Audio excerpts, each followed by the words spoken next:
ചെമ്പനീർ പൂവിൻ്റെ നാളത്തെ എപ്പിസോഡിൻ്റെ വിശേഷങ്ങളിലോട്ട് എല്ലാവർക്കും സ്വാഗതം. അപ്പോൾ ബെസ്റ്റ് കപ്പിൾസ് അവാർഡ് കിട്ടാൻ വേണ്ടിയിട്ട് സച്ചി രേവതിയും കൂട്ടി ഡാൻസൊക്കെ പ്രാക്ടീസ് ചെയ്യുവാണ് കേട്ടോ. രേവതിയാണെങ്കിൽ നാണം കൊണ്ട് വയ്യാതെ ആയിരിക്കുവാണ്. സച്ചി രേവതിയെ പിടിച്ച് ഇങ്ങനെ ഡാൻസ് കളിച്ചുകൊണ്ടിരിക്കുന്നുണ്ട്. രേവതി പറയുന്നുണ്ട്, സച്ചിയേട്ടാ നല്ല ഡാൻസേഴ്സിനുള്ള അവാർഡല്ല കൊടുക്കുന്നത്, ബെസ്റ്റ് കപ്പിൾസിനുള്ള അവാർഡാണ് കൊടുക്കുന്നതെന്ന് പറയുന്നുണ്ട്. അപ്പോൾ സച്ചി പറയും, അതും ശരിയാണല്ലോ, പക്ഷേ ആ സുധി അവൻ്റെ വാക്ക് കേട്ടില്ലേ നീ, നമുക്ക് എന്തായാലും ജയിച്ചേ പറ്റുള്ളൂ രേവതി എന്ന് പറയുമ്പോൾ രേവതി പറയുന്നുണ്ട്, സച്ചിയേട്ടാ ബാക്കിയുള്ളവരെ തോപ്പിക്കാൻ വേണ്ടി നമ്മൾ ശ്രമിക്കരുത്, നമ്മൾ നമ്മളായിട്ട് തന്നെ ജയിക്കാൻ നോക്കണം, അല്ലാതെ ഒരാളെ തോപ്പിച്ചിട്ടുള്ള ജയം നോക്കാൻ നിന്നാൽ നമ്മളും തോറ്റു പോകത്തേ ഉള്ളൂ സച്ചിയേട്ടാ എന്നൊക്കെ രേവതി പറയുന്നുണ്ട്. നമ്മൾ നമുക്ക് വേണ്ടി മത്സരിക്കണം എന്ന് പറയുമ്പോൾ സച്ചി പറയും, എങ്ങനെ രേവതി, നമുക്ക് ഈ വർഷനോട് ചോദിച്ചു നോക്കാം, വർഷ ഇങ്ങനെ ഡബ്ബിംഗ് ഒക്കെ ചെയ്യുന്നല്ലോ ഒരുപാട് സീരിയലിലും പ്രോഗ്രാംസിലൊക്കെ, അപ്പോൾ ഇതുപോലുള്ള മത്സരങ്ങളെ പറ്റിയൊക്കെ അവർക്ക് അറിവുണ്ടാവും, നമുക്ക് പോയി ചോദിച്ചു നോക്കാം എന്തൊക്കെയായിരിക്കും മത്സരം ചിലപ്പോൾ വരുന്നതെന്നൊക്കെ. അപ്പോൾ സച്ചി പറയും, ആ ഐഡിയ കൊള്ളാം, വാ രേവതി നമുക്ക് പോയി ചോദിക്കാമെന്ന് പറഞ്ഞിട്ട് രണ്ടുപേരും കൂടി വർഷയുടെ അടുത്തോട്ട് പോവാണേ.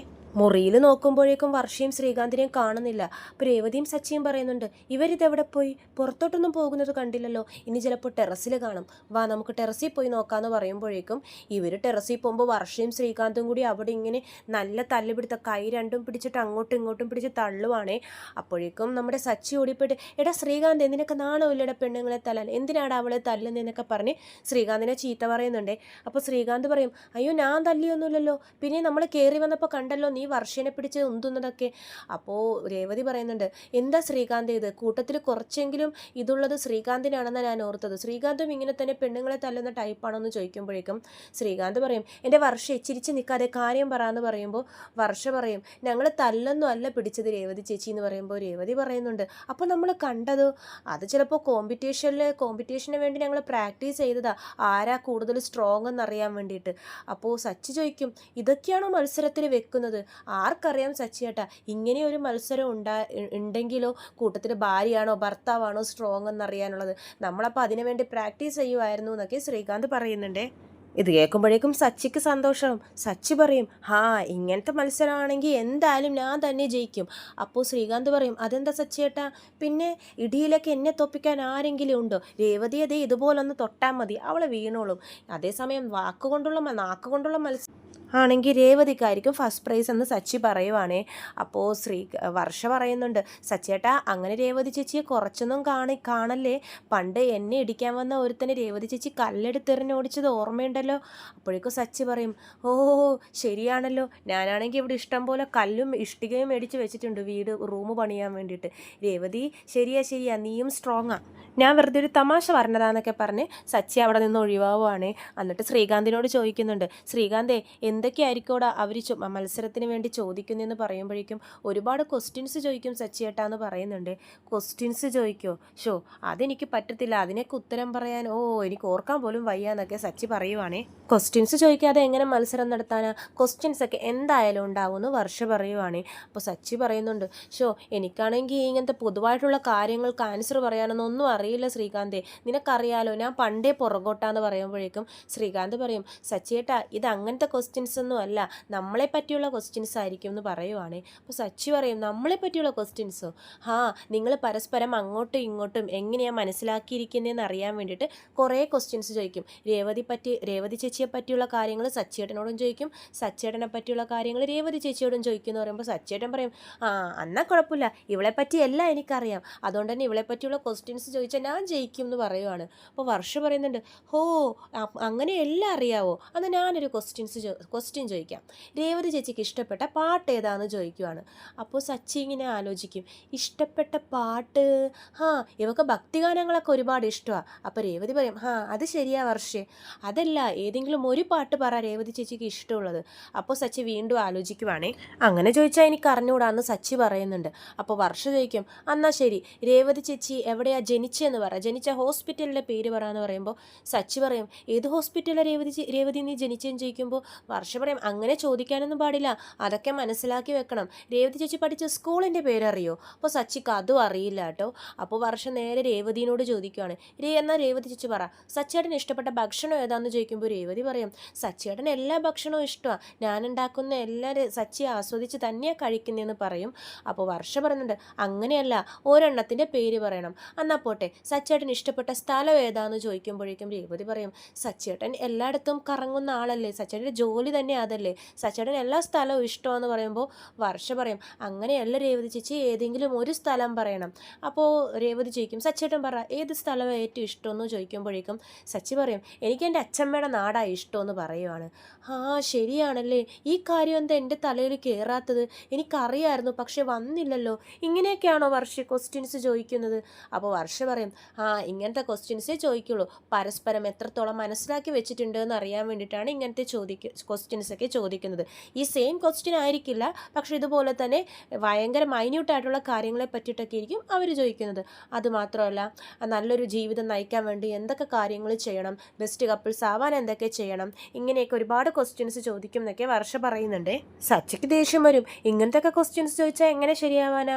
കാർ ഓടിക്കാൻ പറ, ഞാൻ നല്ല സൂപ്പറായിട്ട് കാർ ഓടിക്കും. രേവതിയോട് കണ്ണ് പൂട്ടി പൂ കെട്ടാൻ പറ, അവൾ സൂപ്പറായിട്ട് പൂ കെട്ടുമെന്ന് പറയുമ്പോൾ ശ്രീകാന്ത് പറയുന്നുണ്ട്, സച്ചേട്ടാ അവിടെ റേസിംഗ് മത്സരമൊന്നും അല്ല നടക്കുന്നത്, ഒരാൾ എത്രത്തോളം മനസ്സിലാക്കി എന്നറിയാൻ വേണ്ടിയിട്ടാണ്. അപ്പോൾ ഇങ്ങനത്തെ ക്വസ്റ്റ്യൻസ് ഒക്കെ ചോദിക്കും എന്ന് പറയുമ്പോഴേക്കും സച്ചി പറയും, രേവതി ഇത് ശരിയാവുമെന്ന് തോന്നുന്നില്ല എന്ന് പറയുമ്പോൾ രേവതി പറയും, സച്ചേട്ടാ അതെങ്ങനെ ശരിയാവില്ല എന്ന് മത്സരിക്കാതെ പറയാൻ തോന്നും, നമ്മൾ ജയിക്കുക തന്നെ ചെയ്യുമെന്ന് പറയുമ്പോൾ വർഷ പറയുന്നുണ്ട്, ഒരു ദിവസം സമയമുണ്ടല്ലോ, നിങ്ങൾ രണ്ടുപേരും അങ്ങോട്ടും ഇങ്ങോട്ടും സംസാരിച്ച് എല്ലാ കാര്യങ്ങളും അങ്ങോട്ടും ഇങ്ങോട്ടും മനസ്സിലാക്കി വെക്ക്, ഒരു ദിവസം ഇന്നത്തെ രാത്രി ഫുള്ളും കിടക്കുമല്ലേ എന്ന് പറയുമ്പോഴേക്കും സച്ചി പറയും, ഒരു ദിവസം കൊണ്ട് എങ്ങനെയാണ് ഒരാളെ മനസ്സിലാക്കുന്നതെന്ന് പറയുമ്പോൾ ശ്രീകാന്ത് പറയുന്നുണ്ട്, സച്ചേട്ടാ എക്സാമിന് ഒരുപാട് നാൾ മുമ്പൊന്നും ആരും ബുക്ക് തുറന്ന് പഠിക്കില്ല, തലേ ദിവസമേ എല്ലാവരും പഠിക്കത്തുള്ളൂ, ഇത് അതേപോലെ കണ്ടാൽ മതി എന്ന് പറയുമ്പോൾ സച്ചി പറയുന്നുണ്ട്, തലേ ദിവസം എടുത്ത് പഠിച്ചിട്ട് ജയിക്കും, പക്ഷേ ഫസ്റ്റ് പ്രൈസ് കിട്ടില്ലല്ലോ, എനിക്ക് ആ പൈസ വേണം എന്ന് പറയുവാണ്.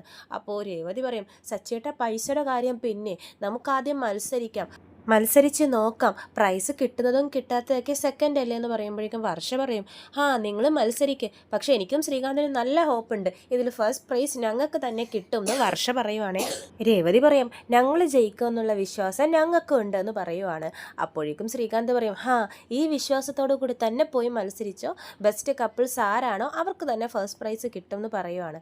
അപ്പോൾ രേവതി പറയുന്നുണ്ട്, നിങ്ങൾക്കും എൻ്റെ ആശംസകളെന്ന് പറയുവാണ്. അപ്പോൾ സച്ചി പറയും, അപ്പോൾ ഇന്നത്തെ രാത്രി ഉറക്കൂല, വാ രേവതി നമുക്ക് പോയി സംസാരിച്ചിരിക്കുക എന്ന് പറഞ്ഞിട്ട് രേവതിയും കൂട്ടി സച്ചി പോവുകയാണേ. അപ്പോഴേക്കും വർഷ പറയുന്നുണ്ട്, എന്നാലും എന്താ നിങ്ങളുടെ ചേട്ടൻ ഇങ്ങനെ ക്വസ്റ്റ്യൻസ് ഒക്കെ ചോദിക്കുമെന്ന് പറഞ്ഞപ്പോൾ തന്നെ തളർന്നു പോയല്ലോ. അപ്പോൾ ശ്രീകാന്ത് പറയും, രേവതി ചേച്ചി സ്ട്രോങ് അല്ലേ, അത് മതി, അവർ നല്ലോണം മത്സരിച്ചോളും, നമുക്കും ആദ്യം പ്രിപ്പയർ ചെയ്യാമെന്ന് പറഞ്ഞിട്ട് ഇവർ രണ്ടുപേരും വീണ്ടും ഗുസ്തി പിടിക്കാൻ തുടങ്ങുവാണേ. അങ്ങനെ പിറ്റേ ദിവസം കോമ്പറ്റീഷൻ്റെ സമയമാവുകയാണേ. ഒരുപാട് പേര് മത്സരിക്കാൻ വേണ്ടി വന്നിട്ടുണ്ട്. അതിൽ 6 പേരെ സെലക്ട് ചെയ്തതായിട്ട് ഹോസ്റ്റ് അനൗൺസ് ചെയ്യുന്നുണ്ട്. അതിൽ നമ്മുടെ വർഷ, ശ്രീകാന്ത്, സച്ചി, രേവതി, ശ്രുതി പിന്നെ അതുപോലെ വേറൊരു 3 കപ്പിൾസും കൂടിയുണ്ട്. ഇങ്ങനെ 6 പേരെയാണ് ഫൈനൽ റൗണ്ടിലോട്ട് സെലക്ട് ചെയ്തിരിക്കുന്നത്. അപ്പോൾ ഹോസ്റ്റ് പറയുന്നുണ്ട്, ഇപ്പോൾ വന്നിരിക്കുന്ന കൂട്ടത്തിൽ ഇവരെ 6 പേരെയാണ് സെലക്ട് ചെയ്തത്, ഇവരെ 6 പേര് ആരാണെന്ന് നിങ്ങൾക്കൊന്നും അറിയത്തില്ലല്ലോ, അതിവരോട് തന്നെ ചോദിക്കാം, ഇവരെ പറ്റി ഇവർ തന്നെ പറയും എന്ന് പറയുവാണ്. അങ്ങനെ ഓരോ കപ്പിൾസും അവരെ പറ്റി ഡിസ്ക്രൈബ് ചെയ്യുന്നുണ്ട്, എന്താ പേര്, എന്ത് ജോലിയാണ് ചെയ്യുന്നതെന്നൊക്കെ പറയുവാണേ. അപ്പോഴേക്കും എല്ലാവരും വലിയ വലിയ ജോലിയൊക്കെ ചെയ്യുന്നവരാണ്, IT ഫീൽഡ്, എൻജിനീയർ, അങ്ങനെ ഡോക്ടർ, അങ്ങനെ വലിയ വലിയ ഫീൽഡിലുള്ളവരാണ്. എല്ലാവരുടെയും വൈഫാണെങ്കിലോ ഇങ്ങനെ ടീച്ചർ, അങ്ങനെയൊക്കെ ഓരോ നല്ല നല്ല പ്രൊഫഷനാണ്. അപ്പോൾ ശ്രുതിയുടെ ചെവി പറയുന്നുണ്ട്, നോക്കിയേ ശ്രുതി, ഇവിടെ വന്നിരിക്കുന്ന എല്ലാവരും ഹൈലി ക്വാളിഫൈഡും നല്ല ജോലിയുള്ളവരാണ്, ഈ സച്ചിൻ രേവതി നമ്മളെ നാണം കെടുത്താൻ വേണ്ടി തന്നെ വന്നിരിക്കുവാന്ന് തോന്നുന്നു, നമ്മളെ കണ്ണ് തട്ടാതിരിക്കാൻ കൊണ്ടുവന്ന് നിർത്തിക്കുന്ന പോലെയുണ്ട്. ശ്രുതി പറയുന്നുണ്ട്, ഇവർക്ക് വീട്ടിൽ തന്നെ ഇരുന്നാൽ മതിയായിരുന്നു, ഇവരോട് ആരാ മത്സരിക്കാനൊക്കെ വരാൻ പറഞ്ഞിരിക്കുന്നതെന്ന് ഇവർ വിചാരിക്കുവാണേ. അപ്പോഴേക്കും സച്ചി രേവതിയുടെ ചെവി പറയുന്നുണ്ട്, രേവതി എല്ലാവരും നല്ല നല്ല ജോലിയുള്ളവരാണല്ലോ, നമ്മൾ വന്നത് ശരിയായോ എന്ന് ചോദിക്കുമ്പോഴേക്കും രേവതി പറയും, സച്ചേട്ടനൊന്നും മിണ്ടാതിരുന്നേ, സച്ചേട്ടൻ്റെ ജോലിയൊക്കെ നല്ല ജോലിയാണ്, സച്ചേട്ടനും ജോലിയൊക്കെ ഉള്ളതല്ലേ, പിന്നെ എന്തിനാ ഇങ്ങനത്തെ വർത്താനൊക്കെ പറയുന്നതെന്ന് പറഞ്ഞിട്ട് രേവതി ചീത്ത പറയുന്നുണ്ട്. അങ്ങനെ സുധീരുടെ അടുത്ത് മയക്ക് വരുമ്പോഴേക്കും സുധീനറിയാലോ, സ്വയം അങ്ങോട്ട് പൊക്കി അടിക്കുവാണ്, ഞാനൊരു ബിസിനസ് മാനാണ്, 1 വർഷം വർഷത്തിനുള്ളിൽ കേരളം ഫുള്ളും കുറേ ഷോറൂം വരും, പിന്നെ നിങ്ങൾ എന്നെ ഒരു മോട്ടിവേഷണൽ സ്പീക്കറായിട്ട് താമസിയാതെ അറിയപ്പെടും എന്നൊക്കെ ഇങ്ങനെ മൈക്കിൽ കൂടി പറയുന്നുണ്ട്. അതുപോലെ തന്നെ ശ്രുതിയും പറയുന്നുണ്ട് എനിക്ക് സ്വന്തമായി ബ്യൂട്ടി പാർലർ ഉണ്ട്, ബ്യൂട്ടീഷ്യൻ ആണെന്നൊക്കെ പറയുവാണ്. വർഷയും ശ്രീകാന്തും അവരുടെ പ്രൊഫഷനെ പറ്റി പറയുന്നുണ്ട്. എല്ലാവരും പറയുമ്പോഴും കൂടെ സദസ്സിലിരിക്കുന്നവരെല്ലാവരും നല്ലോണം കൈതട്ടി പ്രോത്സാഹിപ്പിക്കുന്നുണ്ട്. എന്നിട്ട് ലാസ്റ്റ് സച്ചിയുടെ അടുത്ത് മൈക്ക് കൊടുക്കുവാണ്. സച്ചി മൈക്ക് പയ്യെ പേടിച്ച് പിടിക്കുന്നുണ്ട്. എന്നിട്ട് ഫ്രണ്ടിലോട്ട് വന്നിട്ട് സച്ചിനെ പറ്റി പറയുവാണ്. എൻ്റെ പേര് സച്ചി, ഞാനൊരു കാർ ഡ്രൈവറാണെന്ന് പറയുമ്പോഴേക്കും അവിടെ ഇരിക്കുന്ന ആരും തന്നെ കൈയടിക്കുന്നില്ലേ. സച്ചിക്ക് അത് ഭയങ്കര അപമാനമായിട്ട് തോന്നുവാണ്. എന്നിട്ട് മൈക്ക് രേവതിയുടെ കയ്യിൽ കൊടുക്കുന്നുണ്ട്. രേവതി പറയുന്നുണ്ട്, എൻ്റെ പേര് രേവതി, ഞാൻ ഈ പൂകെട്ടലാണ് എൻ്റെ പണി, വണ്ടിയിൽ ബോക്സൊക്കെ വെച്ച് ഞാൻ എല്ലാവർക്കും പൂ എത്തിച്ചു കൊടുക്കും എന്ന് പറയുന്നുണ്ട്. അത് കേൾക്കുമ്പോഴും ചുറ്റിനുമുള്ളവരാരും ആരും കൈയടിക്കുന്നില്ല. എല്ലാവരും പരസ്പരം അങ്ങോട്ടും ഇങ്ങോട്ടും നോക്കിക്കൊണ്ട് നിൽക്കുവാണേ. അപ്പോൾ സച്ചി രേവതിയോട് പറയുന്നുണ്ട്, എന്താ രേവതി ഇത്, നമ്മൾ പറയുമ്പോൾ മാത്രം ആരും കൈയടിക്കാത്തേ, നമ്മുടെ ജോലി അത്ര കുറച്ചിലാണ് രേവതി എന്നൊക്കെ സച്ചിക്ക് ഭയങ്കര സങ്കടമാവുകയാണേ. അപ്പോൾ രേവതി പറയുന്നുണ്ട്, സച്ചിയേട്ടാ അങ്ങനെയൊന്നും വിചാരിക്കാതെ, പിന്നെ എന്താ എല്ലാവരും പറഞ്ഞപ്പോൾ എല്ലാവരും നല്ല സന്തോഷത്തോടെ കൈയടിച്ചു, നമ്മുടെ ജോലിനെ പറ്റി പറഞ്ഞപ്പോൾ മാത്രം ആരും കൈയടിക്കുന്നില്ല, ഞാനിപ്പോൾ തന്നെ പോയി ചോദിക്കട്ടെ രേവതി എന്ന് പറയുമ്പോഴേക്കും രേവതി പറയും, സച്ചിയേട്ടാ ഇങ്ങനെ എല്ലായിടത്തും വന്ന് പ്രശ്നം ഉണ്ടാക്കല്ലേ, സച്ചിയേട്ടൻ്റെ ജോലി എന്താ കുറഞ്ഞ ജോലിയാണോ, എല്ലാവരും സച്ചേട്ടനെ വിശ്വസിച്ചല്ലേ കാറിൽ കയറുന്നത്, സച്ചേട്ടൻ എല്ലാവരെയും അവരുടെ ഇഷ്ടമുള്ള സ്ഥലത്ത് കൊണ്ട് എത്തിക്കുന്നില്ലേ, സച്ചേട്ടൻ്റെ അത് നല്ല ജോലി തന്നെയാണ് സച്ചേട്ടാന്നൊക്കെ രേവതി കോൺഫിഡൻസ് കൊടുക്കുന്നുണ്ട്.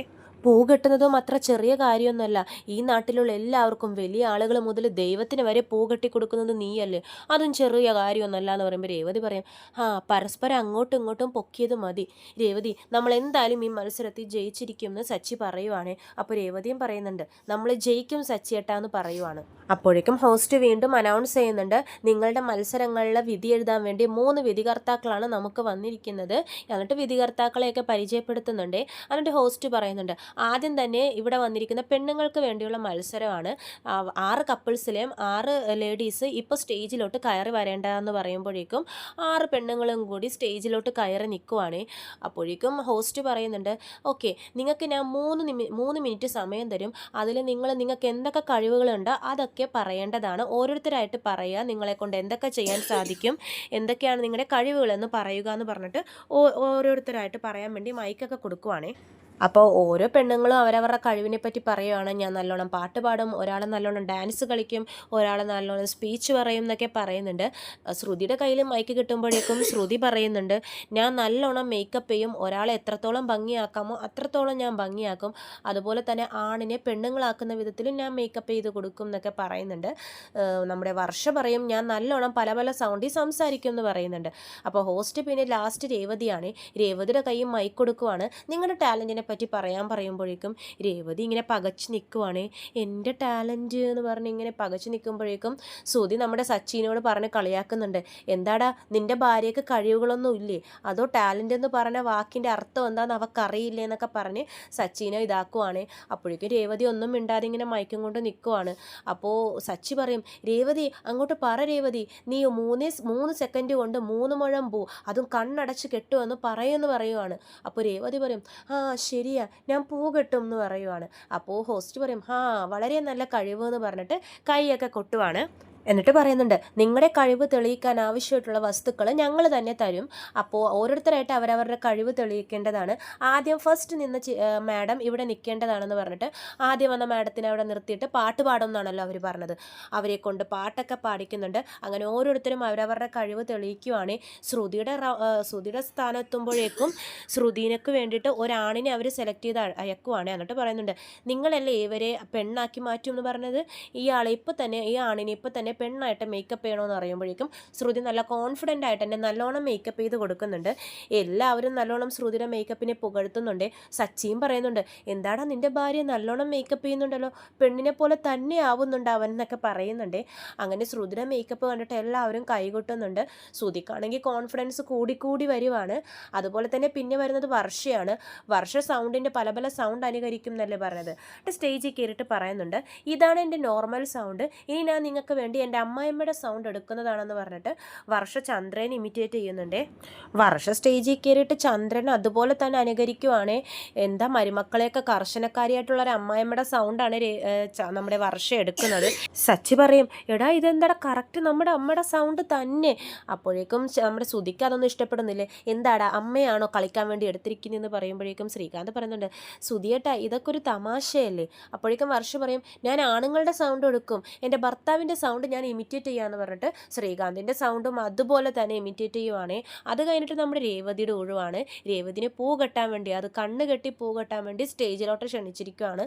സച്ചി ഓൾ ദ ബെസ്റ്റ് ഒക്കെ പറഞ്ഞ് വിടുവാണ് രേവതിയെ. രേവതി കണ്ണ് കെട്ടി അടിപൊളിയായിട്ട് അവർ കൊടുത്ത പൂ കൊണ്ട് പൂമാലയൊക്കെ കെട്ടുവാണ്. സച്ചി അവിടെ നിന്ന് ഭയങ്കര പ്രോത്സാഹനമാണ്. ശ്രുതി പറയുന്നുണ്ട്, എൻ്റെ സച്ചി ഇങ്ങനെ ഇൻഡീസൻ്റ് ആയിട്ട് പെരുമാറല്ലേ, ആൾക്കാരെന്ത് വിചാരിക്കുമെന്ന് പറയുമ്പോൾ ശ്രീകാന്ത് പറയും, എൻ്റെ ശ്രുതിയേട്ടാ സച്ചിയുടെ രേവതി ചേച്ചിയെ പ്രോത്സാഹിപ്പിക്കുമല്ലേ, പ്രോത്സാഹിപ്പിക്കട്ടെ എന്നൊക്കെ പറയുവാണ്. രേവതി കണ്ണ് കെട്ടി അങ്ങനെ പൂ കെട്ടിയൊക്കെ നല്ല സ്റ്റാറായി തിളങ്ങുവാണ് ഈ പരിപാടിയിൽ. സച്ചിക്കും അത് കാണുമ്പോൾ ഭയങ്കര സന്തോഷമാവുന്നുണ്ട്. ലാസ്റ്റ് പൂവൊക്കെ കെട്ടി കഴിഞ്ഞിട്ട് കണ്ണിലെ കെട്ടഴിച്ച് രേവതി അതും പൊക്കി പിടിച്ച് നിൽക്കുവാണ്. അപ്പോൾ ഹോസ്റ്റ് വന്ന് പറയുന്നുണ്ട്, അടിപൊളിയായിട്ട് ശരിക്കും നല്ല അടിപൊളിയായിട്ട് എന്നെ കെട്ടിയിട്ടുണ്ടെന്ന് മാഡം എന്നൊക്കെ പറയുവാണ്. സച്ചിൻ രേവതി അങ്ങനെ സന്തോഷത്തിൽ നിൽക്കുവാണ്. ഇത്രയും കാണിച്ചുകൊണ്ടാണ് നാളത്തെ എപ്പിസോഡ് അവസാനിക്കുന്നത്. ചെമ്പനീർ പൂവിൻ്റെ കൂടുതൽ വിശേഷങ്ങൾ ഞാൻ എൻ്റെ ചാനലിലൂടെ അപ്ലോഡ് ചെയ്യുന്നതാണ്. ചാനൽ സബ്സ്ക്രൈബ് ചെയ്യാത്തവർ സബ്സ്ക്രൈബ് ചെയ്യണം. വീഡിയോ ഇഷ്ടമായെങ്കിൽ ലൈക്ക് ചെയ്യാനും മറക്കരുത്. എല്ലാവർക്കും നന്ദി.